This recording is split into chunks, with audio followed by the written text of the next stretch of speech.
इसकी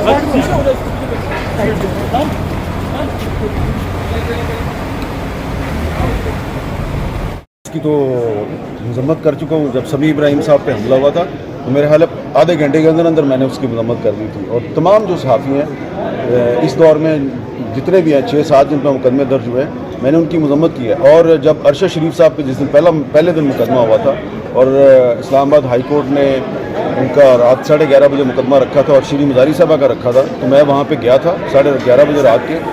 वहाँ पे पीटीआई वालों ने मेरे खिलाफ नारे लगाए, लेकिन मैंने कहा कि मैं अपने साहबी के लिए ज़ारे यकजहती के लिए आया हूँ, आप नारे लगाएं, क्योंकि आपके दौर में हम पर पाबंदी थी। तो अब अगर वही काम हमारे किसी और साथी के साथ होगा तो हम तो उसकी मजम्मत करेंगे।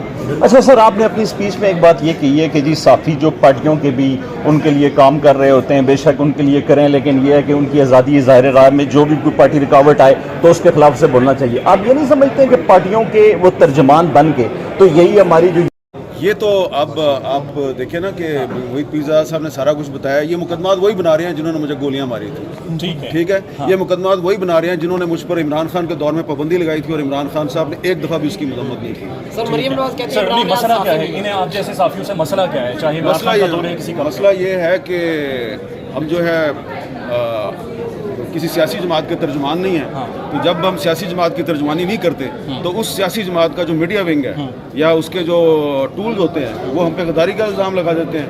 तो गद्दारी का इल्ज़ाम जिसके कहने पे लगाते हैं वो बाद में फिर इनको भी अपने जुल्म सितम का निशाना बनाते हैं, तो फिर हम बड़े अच्छे बन जाते हैं।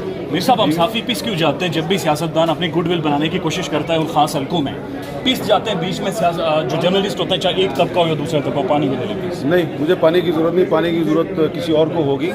सहाफ़ी जो है ना, अगर वो अपनी प्रोफेशनल इंटेग्रिटी को बरकरार रखे तो उसको कोई नहीं पीस सकता। जी जी ठीक है। हाँ।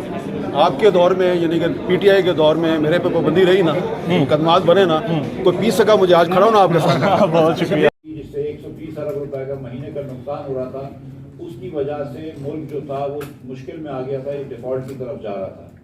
ये बात दुरुस्त भी है लेकिन मुकम्मल नहीं है। ये एक दिन की एक गलती की वजह से ऐसा नहीं होता है। ये 4 साल की मिस गवर्नेंस थी, 4 साल की गैर जिम्मेदारी थी, 4 साल की गलतियां या गलत पॉलिसीज थी या नाअहली थी, जिसकी वजह से हम इधर आके खड़े रहे। 4 साल में पीटीआई ने, पहले 3 साल में पीटीआई ने एवरेज पे 3500 अरब रुपए का डिफॉल्ट का डेफिसिट किया है हर साल, 3500 अरब रुपए का।